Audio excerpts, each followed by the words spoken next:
welcome to my channel, and today I'm going to be doing what might possibly be an unpopular video, but I'm going to go through my top 5 worst books of 2017 so far.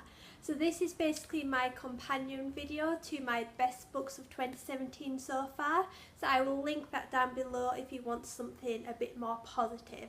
So I don't normally do videos like this, but I thought maybe it'd be best if I start criticising some books, because there are some books that I do want to speak about why I don't like them, because there might have been books that I've really been looking forward to but they ended up being not good at all. Just like the best books of 2017 so far, some of these books weren't published this year but I only read them this year. But anyway, let's get straight on into it. So the first book I have to mention is The Boy in Striped Pyjamas by John Boyne. I really didn't like this at all. I was so hyped up for it because I loved the film and I expected it to be like the film, but Bruno, the main character, is 10 years old, so naive, and what I would personally say is quite thick for a 10-year-old, which really annoyed me. And then you've got the ending. Everyone knows the ending to The Boy in Striped Pyjamas, and at the film I am an emotional wreck, but here I was like meh. And that just kind of ruined the whole thing for me even more, because the reason why I kept reading this book was to get to the ending, and it was just basically a waste of time. I am glad I've read it because everyone said it's a must read, but it just wasn't for me. Next one that I had major problems with was Winter Song by S.J. Jones. Now everyone keeps saying about how amazing this book is and how they want to read the next book, but I just hated it so much. I hated the fact that Liesl, the main character, she basically sacrificed herself for her sister and went down to marry the Goblin King. And in some chapters she's like, oh, I hate him, can't stand to look at him.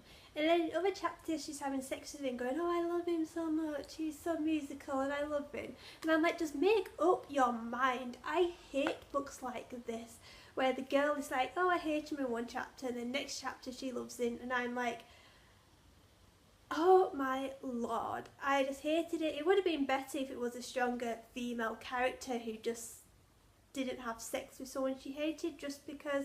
I don't even know if she wanted to, but there were scenes in there where she was just like suddenly ripping his clothes off, and it's like, but you hate this person.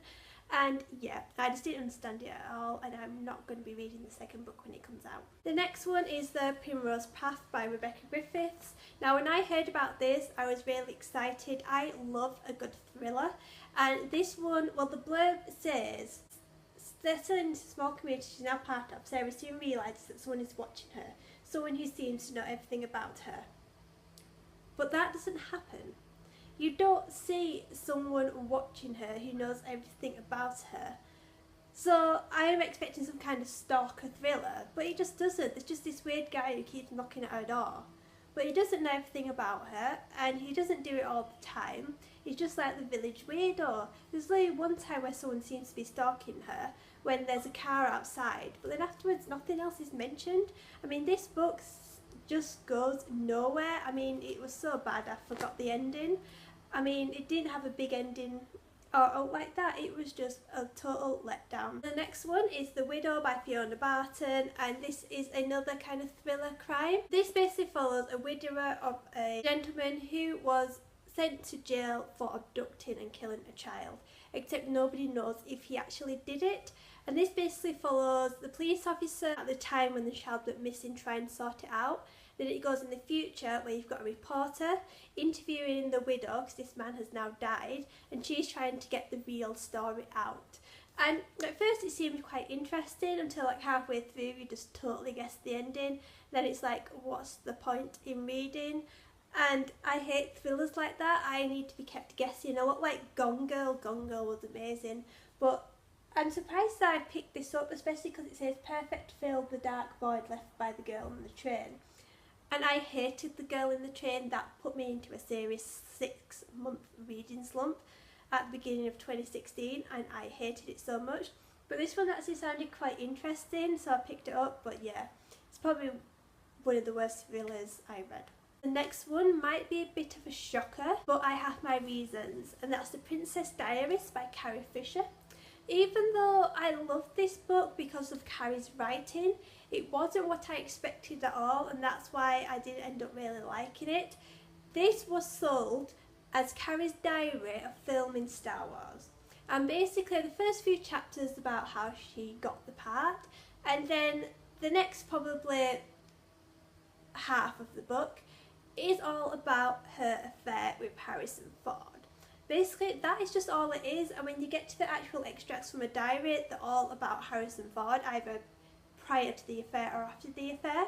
And then the last few chapters are all about like the legacy and how she will always be Princess Leia, which I liked, but I expected this to be actual diaries, you know, what her, Mark and Harrison got up to, and Mark Hamill was hardly mentioned at all, which I was actually quite upset about.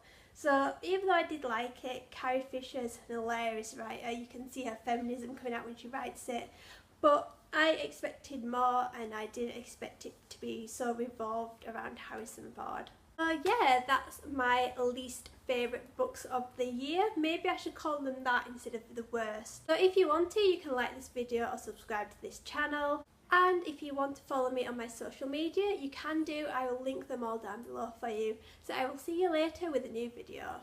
Bye!